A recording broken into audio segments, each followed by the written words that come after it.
reckon that should do it. I'm not sure this was the safest place to come and do maintenance on the randomizer, but I don't think anybody's... Oh! Oh, spoke too soon. Caught you again, you deceitful boy. What was he doing, Zelda? Filling his mind with triviality. Triviality? Yes. Oh, hardly that, Zelda. No, I just thought it'd be nice to let you press the button on the randomizer today. I wanted to make sure it was in working order before I asked you. What is it, Zelda? More important is what it contains. That's right, every Jerry Anderson feature film and television episode ever made. Do I need to tell you how to operate it? Of course you do, you gurgling idiot. Oh, okay. Well, really, you just have to press that button right there and... Enough! Okay. Perhaps I can use my own powers. Be still. I must concentrate.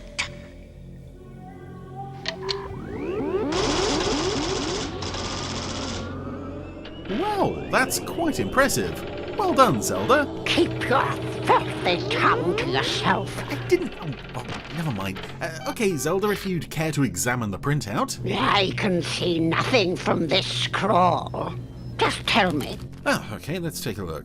Well, it's an episode from a series about a security force defending the human race from attacks by Martians. The accursed Terrorhawks. Well, no, you see... We are the sole inhabitants of Mars. Yes, but there is that other lot, the Mysterons. But not for much longer. Oh, okay. Well, before you declare war on the Mysterons, let's get on and watch Captain Scarlet, Spectrum Strikes Back. And then we'll take you apart to see what makes you tick. Oh, good.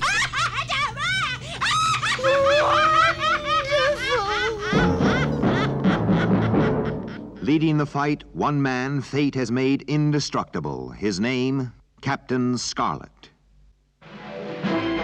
Well, this is an odd pick for the randomizer today, considering that last week in Attack of the Tiger with Joe 90, I was mentioning this one quite a bit, and now it's come up. I swear this is not planned. I swear I have better things to do than go through the list of randomizer episodes and pick ones that have the same word appearing in them multiple times, which we'll get into. It's just one of those very odd things. But yeah, I definitely have better things to do than select episodes based on things like that. Admittedly, not many better things to do, but better things nonetheless. Anyway, here comes Rhapsody Angel returning to Cloud Base. The shot of the Angel Interceptor landing we only see a couple of times in the series, I think. First in Operation Time, which this episode is going to call back to quite a bit. Rhapsody has just landed. We're off-duty symphony. Oh, lead me to that room of sleep. Oh, room of sleep mention. 4 hours on, 4 hours off is sure tiring. Thank goodness for the room of sleep. Melody and harmony. I guess they're still changing. Well, this is off to a rollicking start. Here she is. Hello, girls. What's the news? My fave. Hello, Rhapsody. No news.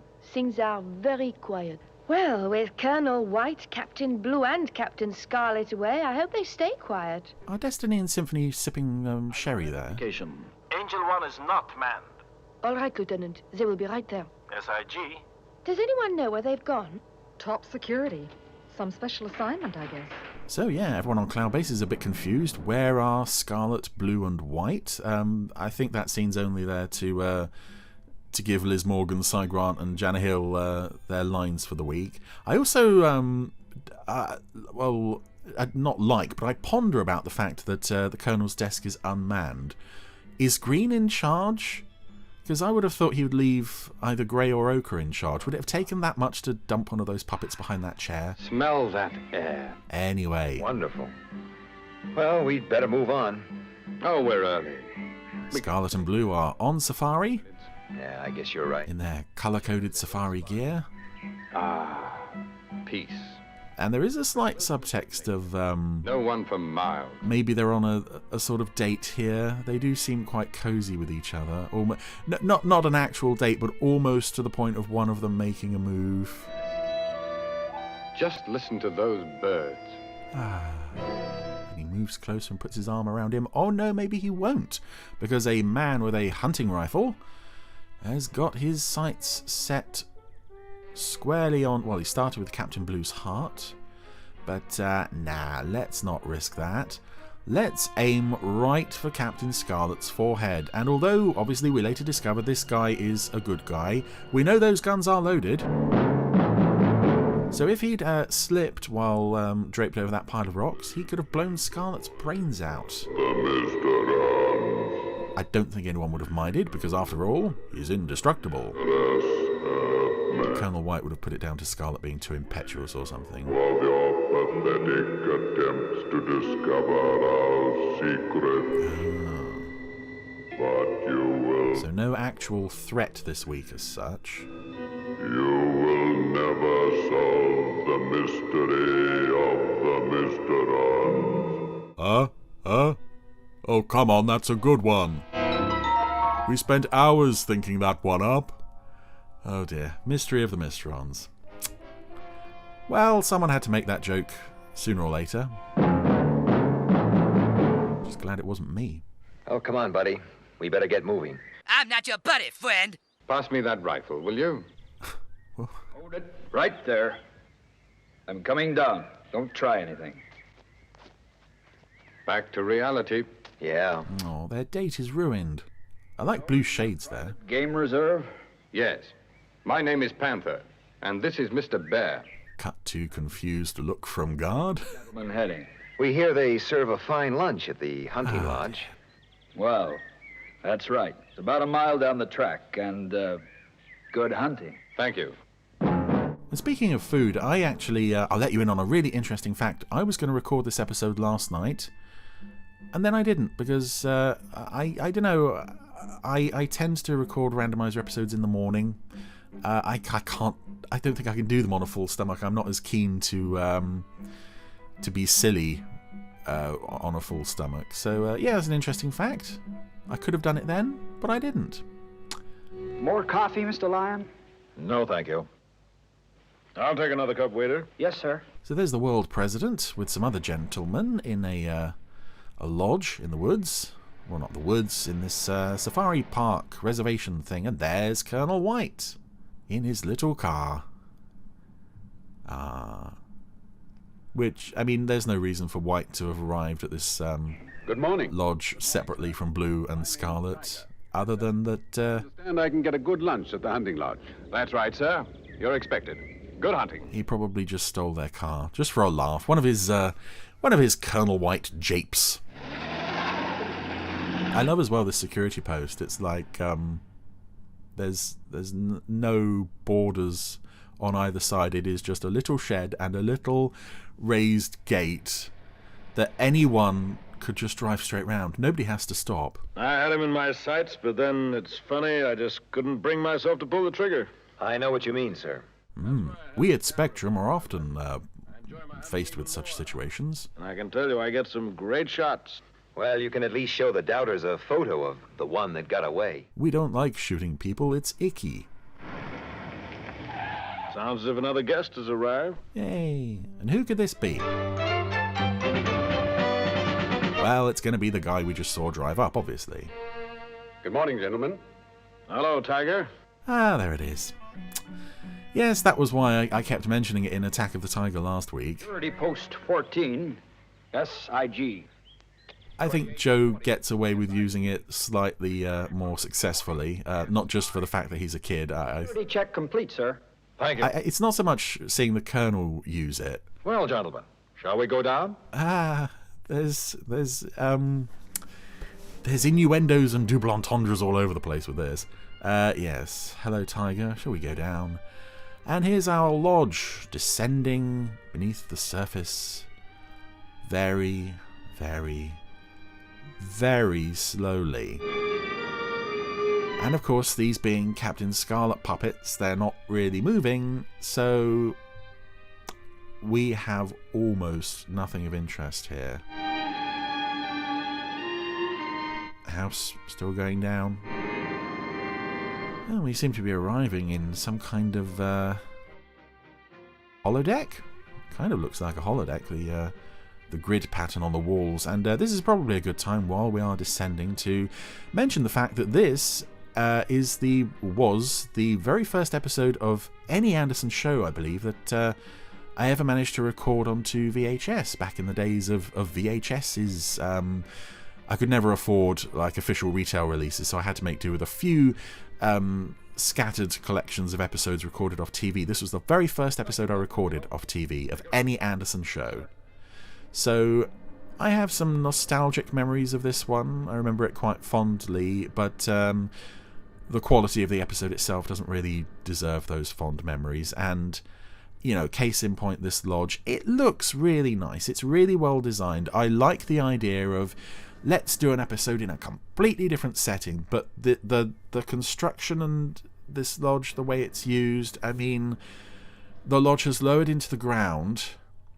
The part that the bartender was on has now raised back up with the rest of the house, and now a replacement floor has been fitted. It's very... well, I hesitate even to say cool looking, because this is, even for an Anderson show, where you expect this kind of stuff, this is overly elaborate. And as we'll later discover, the story requires it to be over elaborate, otherwise we don't really have a story. But there's no reason why they can't just walk downstairs. May I welcome you to the conference room of the Spectrum Intelligence Agency. Except that they can't walk, obviously. Police General Peterson, Colonel White, Captain Scarlet, Captain Blue. Now, we all know what the Mysterons are trying to do. Theirs is a war of revenge. I'd love it if someone said, no, I don't. I live in this underground lodge all my life. Assess our knowledge of the Mysterons and to demonstrate the latest devices developed for use against them. Dr. Giardello. Thank you, World President. We at SIA have been working to... So this man is one of the leading engineers and technicians in Spectrum's fight against the Mysterons. Needed. Firstly, a Mysteron detector, and secondly, a Mysteron gun. Let us consider the gun first. Because you know Spectrum agents like their guns. There it is! The anti-Mysteron gun. Gentlemen, if you'll gather round. So vital to the series that it We learned that the one thing never appeared again. Agent is high voltage electricity. It's a kind of cool design, but it's very bulky. And with this knowledge, the rest was relatively easy. Yeah. The principle is simple. A beam of electrons are produced by the electrodes. Okay. These are concentrated by the... Oh, I think I saw a finger there. I think I saw a puppeteer's finger. Reflector barrel. What sort of range does it have? We anticipate something like 50 yards. But we don't know. We don't really care. Production begin immediately. Your men should have this equipment in a matter of weeks. That's great news. Oh, sucker. You're not going to get any of these. Practical demonstration of the Mysteron detector. Captain Indigo? Yes, sir. Bring down the C-38 detector. Yes, sir. Why didn't you already take it down with you? You had the gun down there. Why not take the detector down? Well, it's because Captain Indigo, a vitally important member of Spectrum that we have never seen before,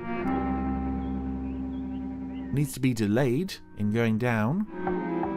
Who is it? So that he can answer the door. Who could it be? Again, I do like the idea that the Mysterons, even though Spectrum have gone to all this trouble to go out into the middle of nowhere for this meeting, the Mysterons can still track them down. Black's at the door. And Indigo is dead. Not Captain Indigo. Oh no, and now they're Mysteronizing him. I mean, you know, you think back to all the great Captain Indigo moments, and you realise this is only his second scene. Yeah. So... You know what to do. Again, I would have loved it if he'd said, no, no idea. Yes, I know what I must do. I love the venom Gary Files puts into that voice. No one else can say those words as chillingly as him. And a few of the cast do try through the course of the series, but he nails it. As in the case of the gun, the principle of the detector was discovered by chance. And this was interesting to me as a kid. You will explain, Colonel White. Certainly. In the attempt on General Tiempo's life, we found that the Mysteron agent, Dr. Magnus, was impervious to X-ray. Because, as I said, this was the first episode I ever recorded, but Operation Time, the episode they are directly referencing there, I had never seen. I had missed that broadcast, so I was a bit confused What are they mentioning? This was a thing that... Shall we, Colonel? It's so unusual for this show to directly mention specific incidences like that. Certainly. And... Thank you, Captain. It was just like, oh, what was that? When did I... Oh, right, it's that episode that I missed. And I managed to miss it, actually, both times the BBC broadcast Captain Scarlet in the 90s. I missed one episode from each run, and it was that episode both times. Press this button and pull so. But here's our Mysteron detector. And unlike the gun... X-rays have been able to penetrate, showing Colonel White is not a Mysteron. I'm relieved to hear it. Oh, Colonel's in a jolly mood this week. Yeah, this is a very, very nice design for the Mysteron detector. My turn, eh, Doctor? This was a machine that obviously did last through the series, which again only raises the question of what happened to the gun. But yeah, this is a lovely design. I like that they kept it around. I like that it's X-ray. It's just so useful and so practical. For Captain Scarlet. Oh, yeah, unlike the gun, this actually seems like something agents could use in the field. We all know the unique circumstances surrounding Captain Scarlet. But let's make him cry by repeating them at him again. One of which is that he is impervious to X-ray. I also like these live-action insert shots of the Mysteron detector. I love that they built a full-size Mysteron detector. Amazing. And I would love one. I would love a replica Mysteron detector. Can we get one from 1612? Light. Is a screen necessary? No, it will work anywhere, even in total darkness. Discussions about X-rays. Yay. Oh, and Space General Peterson, who is generally useless throughout this story, has just taken a photo of Captain Indigo. And what's interesting as well is that Space General Peterson is played by the same puppet who played Dr. Magnus. You've done an excellent job. I'd like to... It's an odd piece of casting that I'm sure, well, I don't know, someone might have noticed at the time. Yeah, as in someone involved with the making of this, but... oh, there it is. A nice glossy photo of... Colonel White, Captain Indigo is a Mysteron. Our Captain Indigo Mysteron. Yes, sir. Ah. So, Scarlet's taking the gun. Sir? Alert security. He's off after Indigo. This is a priority message. Code word ARC. Captain Indigo is in the hands of the Mysterons. Oh, no. Adam, I know you've worked with Captain Indigo for a long time, but try and keep it together, mate. You know, it's understandably very, very upsetting situation that your friend has fallen to the Mysterons, but, you know, try and keep it together. Oh, dear. So Indigo has not only removed the key for the lodge, he set it in the down position. The Scarlet arrives just in time to see him scarper. He's taken a car. I'm going after him. Not sure what Indigo's long-term plan for escape was there, but regardless... oh dear. Get out of there, the lodge is coming down. We can't use the elevator when the lift mechanism is in operation. You must... Captain Scarlet. The master key is in the console behind the bar. I already looked. It wasn't there. He must have taken it with him. I'll get it back. Out. So... there isn't much time. It's coming down pretty fast. We now have a situation where some of the most important members of Spectrum and the world president are about to be... down there. Killed by one of their own buildings. Again, I spotted a puppeteer's arm there, lifting Dr. Giardello's hand to point. Yeah, this does not reflect well on Spectrum, especially when they've come to a meeting about new pieces of Spectrum security. They end up getting attacked by their own house. Oh dear. And oh, we can't use the lift. We can't use the lift. Why? I mean, if nothing else... gives us an outside... go into the lift, get the doors open, get the top off the lift, climb into the shaft. Or just, I don't know, have a staircase. Have a blinking staircase. This thing is just a death trap, and it doesn't need to be, except if it wasn't, we wouldn't have much of an episode beyond, let's talk about X-rays. And again, I think the last episode of Captain Scarlet I covered was Seek and Destroy, and I wasn't keen on that one. I think I said that aside from the Inquisition, that is my least favourite episode of the show.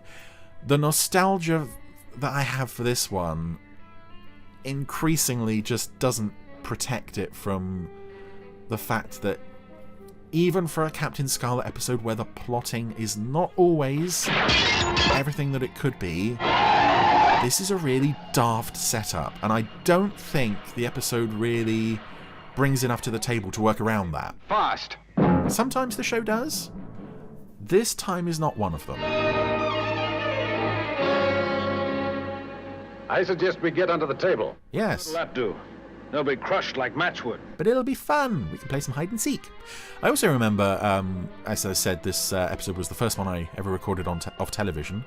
That the VCR I recorded this on was, I don't know if there was maybe some dirt on the VCR heads, but it was basically dying at that point. So there was a moment where, on a shot of the lodge coming down, the tape kind of cut to static for a few moments. It happened again on a later episode I recorded, Shadow of Fear. And then I think when I tried to record Inferno, the thing just died completely, and then we got a new VCR, so never had that problem again. Again, my VCR problems, more interesting than I'll draw his fire. And hurry, time is running out. a lot of what's going on here, but we've now managed to ambush Indigo. Thank goodness that this lodge is moving so slowly. We've only got a few minutes. Where's Scarlet and that key? He'll be here, sir. Because he doesn't want to have to explain to everyone back on Cloudbase, oh yeah, blue and white, they're jam now, but I brought them back in this jar. Dr. Fawn, is there anything we can do? Come and get me, Earth man. Oh. And again, you know, making this Indigo chap a captain. Well, okay, but again, it doesn't add a whole lot to the series aside from another colour that we can add to the list, because he's not in a captain's uniform. He doesn't do anything except I've got it! serve the drinks. Be careful.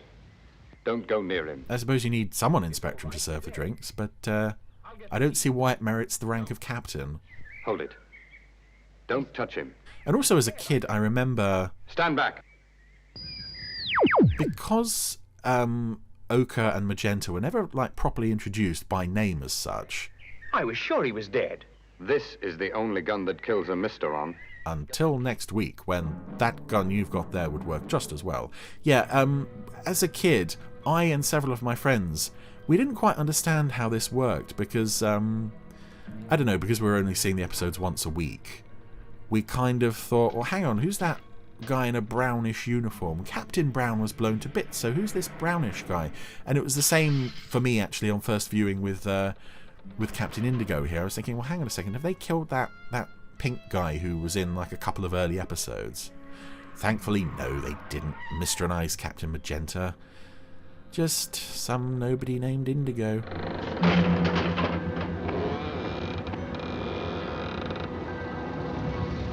There he is. Oh. Looks like this is it, Colonel. Before we die, I just want to say, yep. I mean, this is a fairly nasty way to potentially die. You gotta say, being crushed by a house.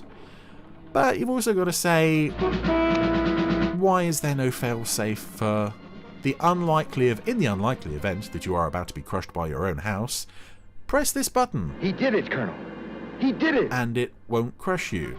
The fact that it can only be operated from within the lodge... Oh, I don't know. This whole setup is just a nightmare.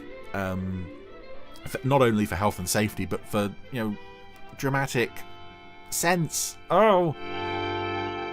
Gentlemen, all in all, I think we've had a frightening but nonetheless very satisfactory day. Yeah, it was fun, wasn't it? We had hoped to see the two new anti-Mysteron weapons, but in fact we've had a practical demonstration of them both. And they've proved their efficiency. I'll second that. Well, Colonel, I hear they serve a fine dinner in the hunting lodge above us. Yay!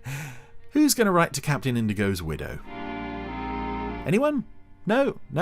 We lost one of our loyal agents. Doesn't matter. Who's hungry? Poor Captain Indigo. We hardly knew ye, Captain Indigo. Nobody cares. Nobody's the least bit bothered. How do you feel, Mr. Bear? Full, Mr. Panther. Full. I mean, for all we know, they've just eaten his body. How was the duck? Oh, duck, okay. It should be. I shot it myself this afternoon. Oh. Thought you never went hunting. I used this.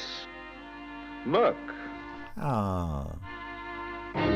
So before he shot the duck, he scanned it with a Mysteron detector, just to make sure that it wasn't a Mysteron, because you never know, that's one way they might get at you, by Mysteronizing your food. And, well, that was Spectrum Strikes Back, and I think I can tell by my waveform here that I basically haven't stopped talking. I'm sorry, if anyone loves that one, and that's brilliant, yes, more power to you if you love that one.